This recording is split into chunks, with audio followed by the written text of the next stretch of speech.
تازه طالبان وایي له ایران سره د اوبو په اړه د شوې هوکړې عملي کول ستونزمن دي. دا چې ولې په راپور کې وګورئ.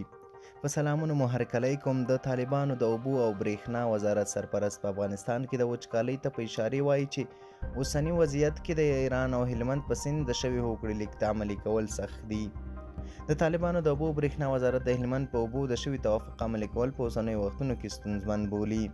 د دې وزارت سرپرست عبداللطیف منصور د شنبې پر ورځ په کابل کې د حکومت د رسنیو په مرکز خبریالانو ته وویل چې داسې مهال په نیمروز او هلمند کې کروندګر خپلو ځمکو لپاره اوبه نه لري.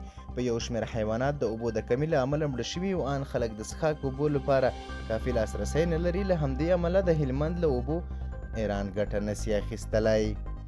منصور له ایراني چارواکو سره د طالبانو د وروستیو مذاکراتو په اړه ویل له دې سره د حق ابي د نویو اصولو په اړه خبرې شوي.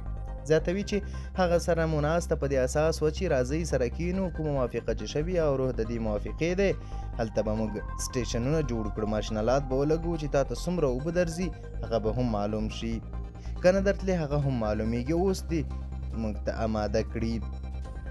حتی چې تیر نظام ټوله دنیا یې ترڅنګ ولاړه وه هغوی